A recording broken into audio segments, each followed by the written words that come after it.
Christmas ko tanggol ko iyon mo pagtulong ka sunod sa sunod sa Christmas sambil kimomi ni Christmas ko ay siya Chúa là si bà mẹ tình mẹ bị hữu bà giáo xuân điều Christmas hay cái giá trị của như thế này tình mẹ luôn là cái xuống cái sáng mà nấu cái sáng cái giá của như thế nấu mi có tình mẹ đâu nó sáng đâu ra Christmas hay chỉ bà mẹ cái này nó chưa được có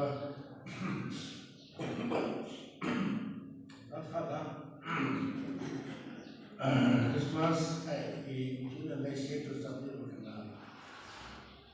Christ the Redeemer to Google to be something Christ the Redeemer Christ hay làm khai bảo vệ to Google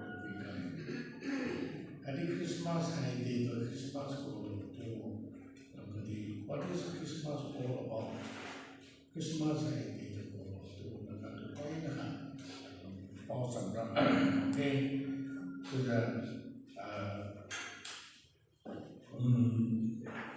tingkong Christmas Krista lowong lowoswa tingkong kaisinya la lumasok so Isaiah prophet ikhani ko pansin Deliverer will come out to Zion, and he will turn away ungodliness from Jacob.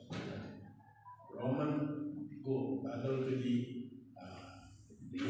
sisi ko tuan tinwang za Isaiah familiar ko sang tinya masong at kat Isaiah masong tu jadi kani bola bamse tu za bitwo ni tau khailan bo pame Roman 11:26 dan disini tahu.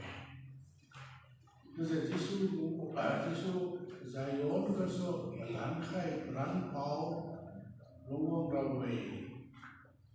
Jadi iman lalu Jacob go ungodly days tiwong kasi kamak po lulung kerso may bunto langkai rale tiwong kasi kamak po lulung zai sedo lotuan dari Zion ka nampak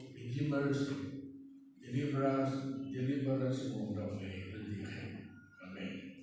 Begitu. Kalau tinggal Kristen nuwang ko kasi tiku ko wangga nuwang milo dogo pwede hati marifihan Christmas Kristen nuwang buwan Sira, God juga Isaiah baru kata God way. Jadi Christmas nuwang buwan sih tiku ko wangga cuma Galatians 4 kan dikaya masih punya orang tangkap gua when the fullness of time had come fullness of time pokok tuiga tu wanga mapui hagaso isen haga isen mazai saat mapui hagaso muang when the fullness of time comes Christ sent forth his son born of a woman born under the law. Orang tangkap juga dibuang di dalam. Makui hagaso tersen harga terus. Lamuan za atau rangkai bu bahasa rangkai dari lamuan ni tu saja. Itu dia lamuan bukan mesti dikubur lo tu dia.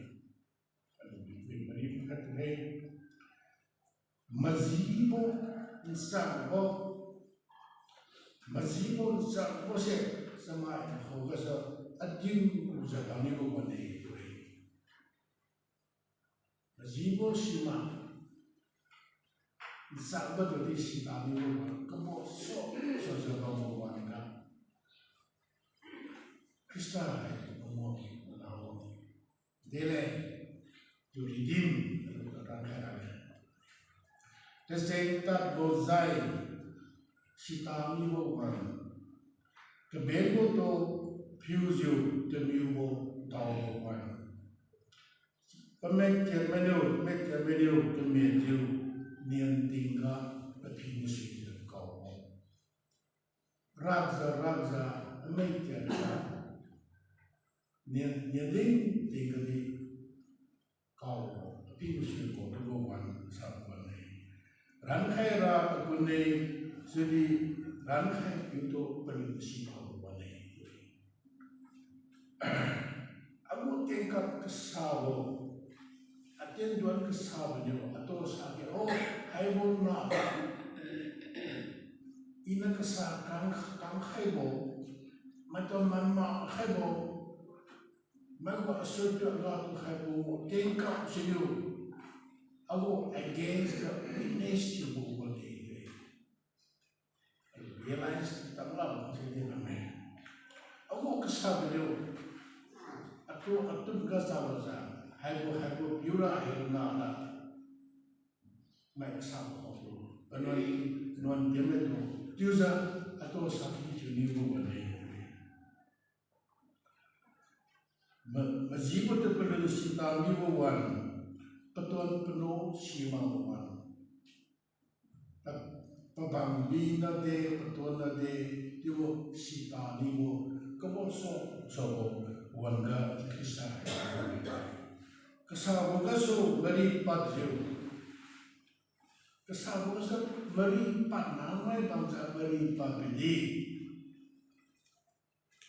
aduh sekhau go kate chura le serum chura tahai hani go bedi majibu to khati petu sitami bo wan wiram donga taliang khaisan wiram donga majibu to taliang khaisan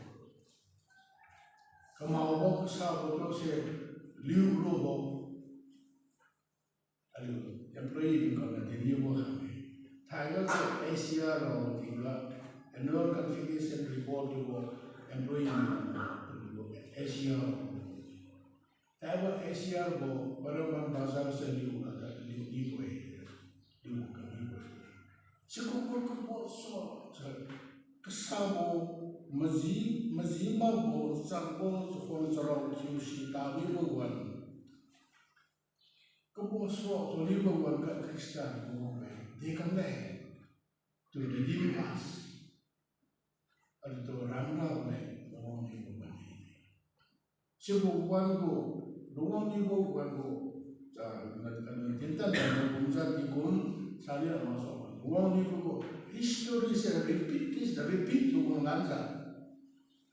History repeats itself. History se kenal orang bo situation thai, alu buat tu hai bo situation dan rumah bo society, rumah bo bukan bo tu kuis besar jadi. Juga kumei tu saya ina masalah. Walaupun belum society ain kesal kan, masih betul betul sita, betul penuh sita, kebersa di itu di sirama menikah. Sekumpul Krista, sekumpul warga lumbung ni. Christmas I di Christmas dulu. Krista lumbung bukan pernah tanglan sah. Tingkum wasu khasong baik Krista disu lumbung ni orang ni dari sistem ni tahu sah ada sini mengalih. Krista lumbung hai Christmas hai Christmas jenis Christmas lumbung parpas al kepiau sah alam season fusion rumah saya Christmas di perambah Christmas ko perambah sima saya alu rangkai budi tahu loring budi tahu itu saya orang itu kan betul tu bilo tu hai society walai di kumpul wan lo itu saya kemusoh đó này mình kỳ mày thì cũng có sao sao rồi đó mình kỳ mày và biểu nào bên nào của những người kia sang đi vào sai rồi vì bộ cho bà hắn cũng vậy mình chỉ có tôi chỉ làm như vậy bác sĩ nào đó và biểu nào bên nào ta kia sang những người kia sang đi vàoแต่ก็ดูว่าทุกคนก็ชอบตัวบางไงไอ้ทิ้งเขาคดีน้ำตัวถูกมาจากน้ำเปล่าสุดจะจะไอ้กี่มันจะทำให้เกิดสิ่งที่บางคนสิ่งคดีรัฐวันจะกบฏน้ำตัวถูกมาสอบน้ำเปล่าด้วยที่ตัวถูกก็บอกถูกไปตรงไหนSekumbu saya sekali ni kan tu hari pertama ni. Kalau kita kumpu zaman orang sekitar kata mere jalan zaman. Mere bukan patuan penuh sitani bukan. Masjid tu sitani bukan kan Kristen bukan. Ran kali luang ni macam sesuatu macam Christmas tiwai. Deliverance. Christ the deliverer, Christ the redeemer. Apa tu kai jangan lah macam ni sih jangan ni. Orang kata beliau tu semua kami pun sih jangan tiba tiba. Drap nimza, baju kan, white tablet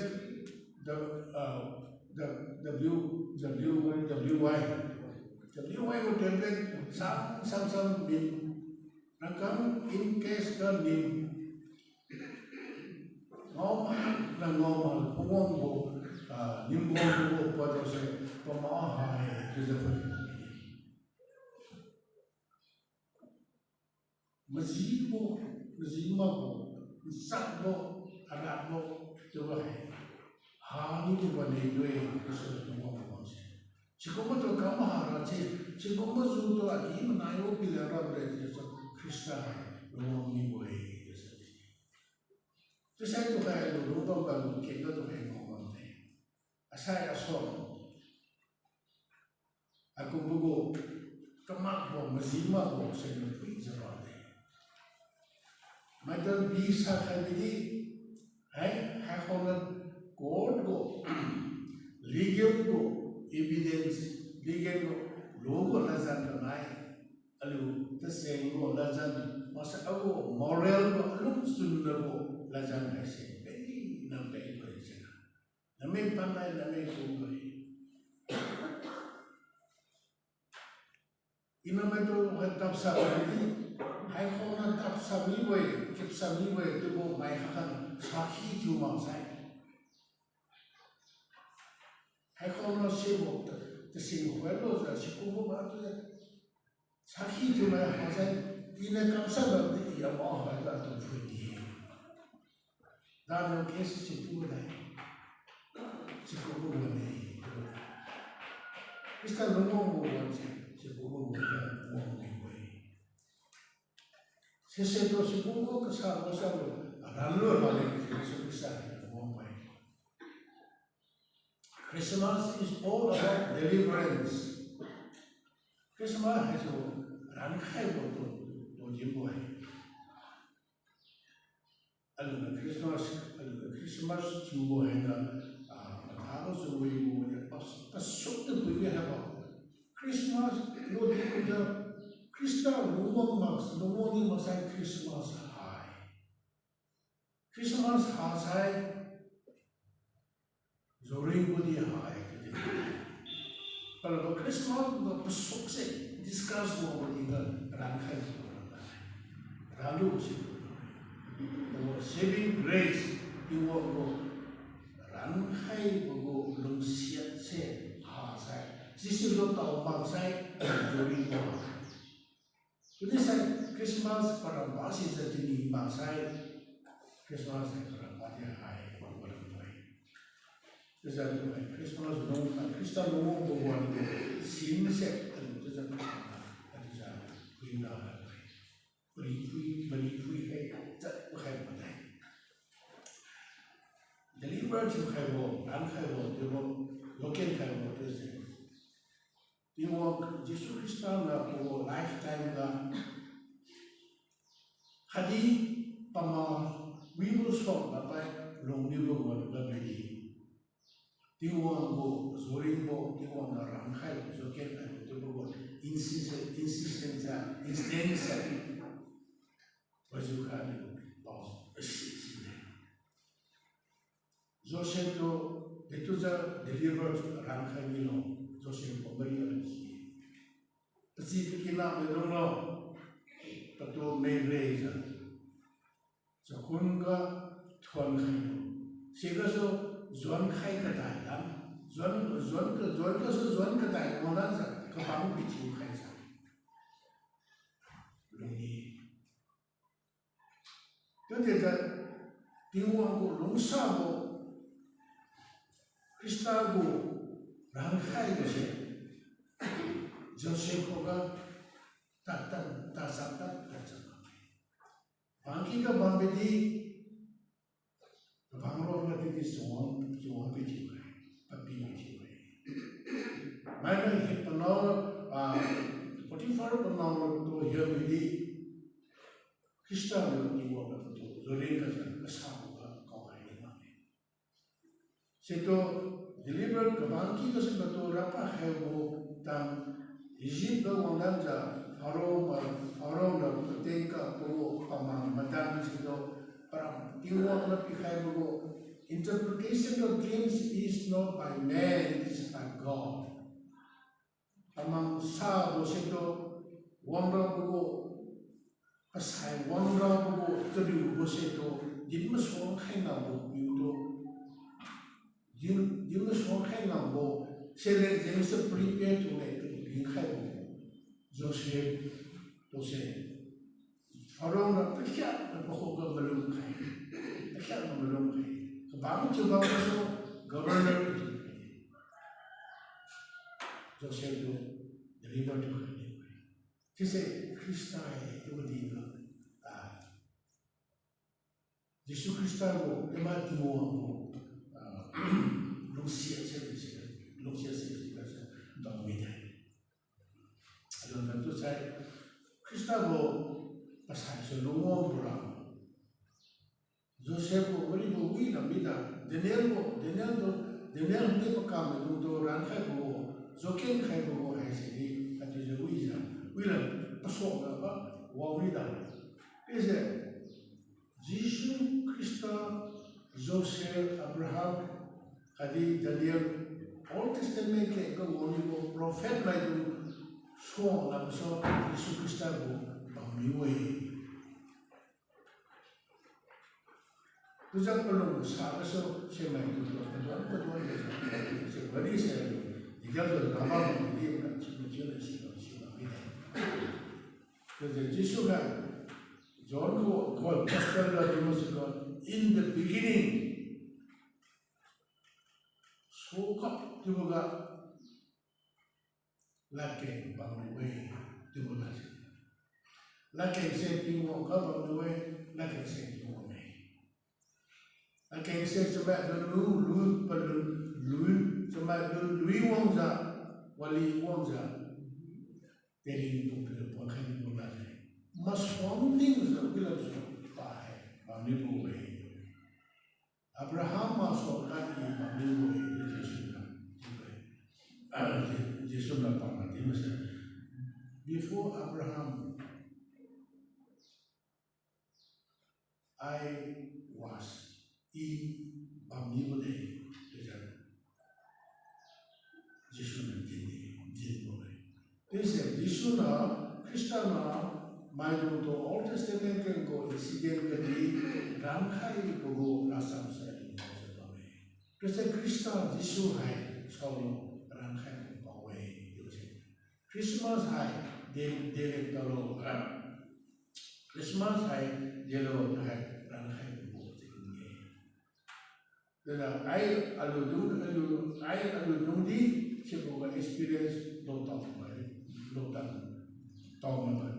physically delivered to Haiwan spiritually rankhaibo, unity rankhaibo, caring pungkadi rankhaibo experience na ko ni pangka, keng di bangsone, idi dawe, physical deliver to him.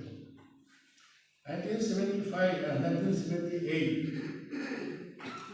1978 ko ia kakak di tahun dua ribu sakit tu jadi bulan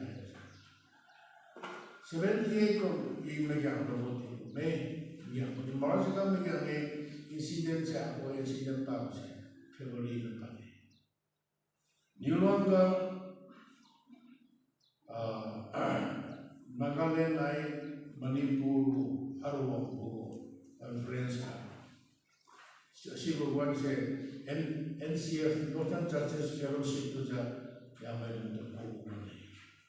Kalau nam bambu betul tadi ada orang siapa fellowship conference kan, kisah gathering tu di luar di luar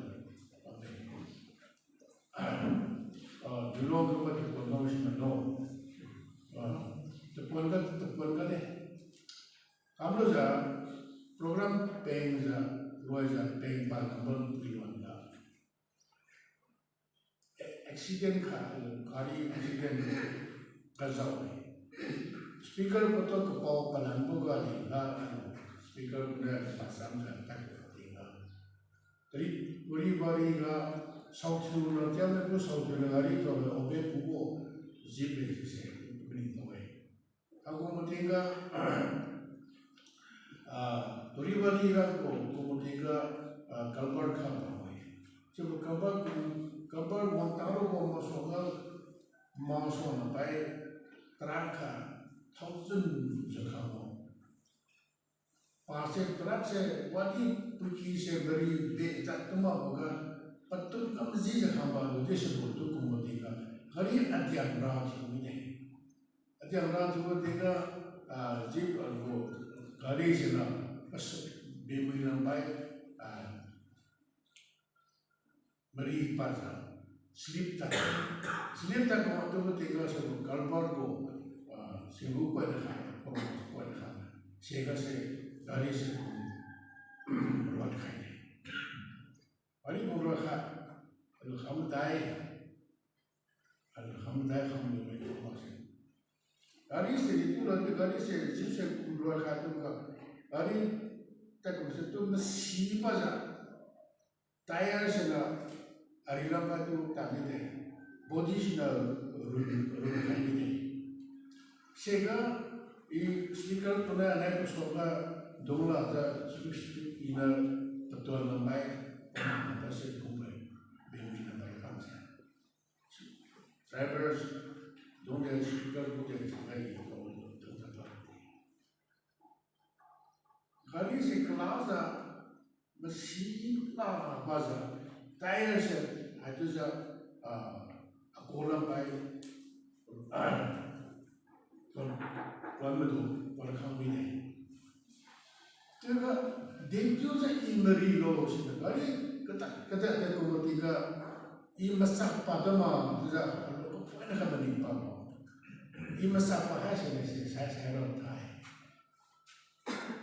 Jadi imasak pada mana, tunggu ni tanya jadi kumla, jadi hari siapa siapa kumla kaya, hari mesti pak tu betul.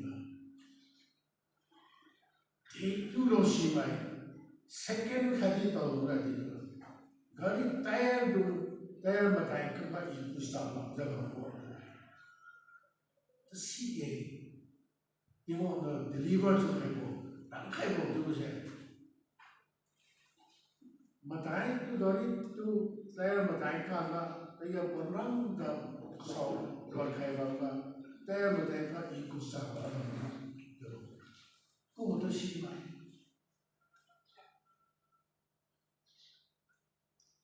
Itu gari dia cakap dia berifik ni.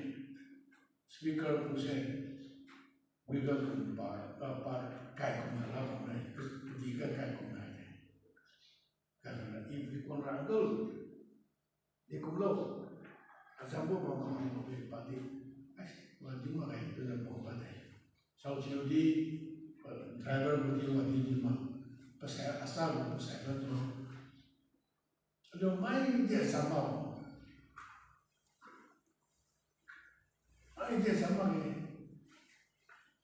này sẽ có gì là ý nó mình bắt đầu mình tao vào cái lúc gì cái số cũng là sản phẩm sẽ là làm cái gì để tu ra ý cái đi rồi cái tay nó tay cái kusa nó bằng như nó mình bắt đầu thế thì tiếng của lùng xía hay sẽ là tiếng của nó đang khai một điều hay sẽ là cái gì cũng là được đang khai hay sẽ ví dụ này sẽ khai là cái Christmas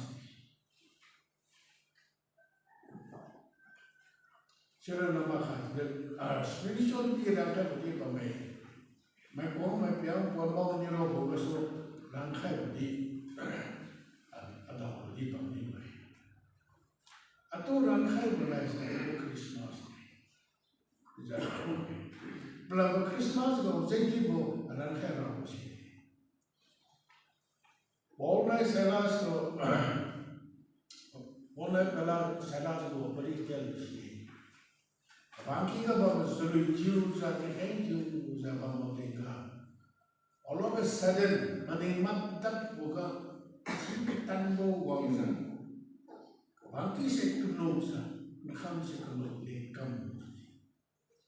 Bangme dong to pin le arakado hi kam ite. Bangki kalau bagus jalan sana mana seperti sana. Hadong pangkam ni sebo berikan action model untuk kamsa deh. Coba siapa kau mana bisa. Mainnya kamsa kosora arwana untuk kamsa ni deh itu saya boleh betul orang kamu tidak. Orang betul. Do no harm to yourself. Noran itu kamu sami belum, terus di bawah orang tahu. Tu esa i ring rabo, hai itu je i ring rabo all night jalan. Tiwak Kristen Yesuslah. Nang kali itu kau belum lalu saya ring rabo. Itu je ring rabo daun dia lalu. Coba kita, Kristen kan belum saya nangri betul. Belum siapa pergi, pergi kemana? Siapa nasi zoring betul. Siapa nasi pergi lagi Christmas. Zoring ramai waktu sepasang nasi tahu. Jadi Christmas tu bahaya sih. Ramai waktu tahu siapa baik. Lalu saya sendiri Hekong hai, zoring mu dalu macam tu waktu kan kau usah tinggi ke dalu mang macam tu dalu lagi. Christmas tu tinggi hai sih, zoring tu rangkai tu dalu tu way.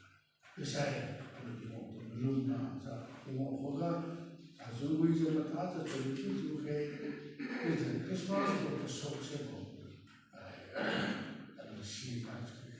Christmas to pay Christmas is all about deliverance. Deliverance you have Christmas Day. You say that. And it's okay. You say you have that. We did. Nothing complain. Christmas. They go to win it today. Kadi one sa one ga Christmas. Christmas morning. Coba wangga pagamo pagdi pawan sabo kada lungsabo riang tapnibo trogo patak wibo social grease trogo patak wibo se sangwonibo ban peci pekina khado musa kanibo ban kapau kame khado mele dan nubo ban betul no si hanibo ban Sesai tani bukan Krista ruang je pergi betul kerana ruang minggu sesai Christmas Day tengok sisa kalau saya betul saya ada bapa berinting hai sehingga Krista tersisa saya mudah dipakai saya happy day 就回来，这个什么就是讲诶，你们国家的维护放浪，我这是讲大家，因为讲大地方面，我这个人我想这个是上海就是离开不了，你弄啊，你呢？Christmas celebration 大概。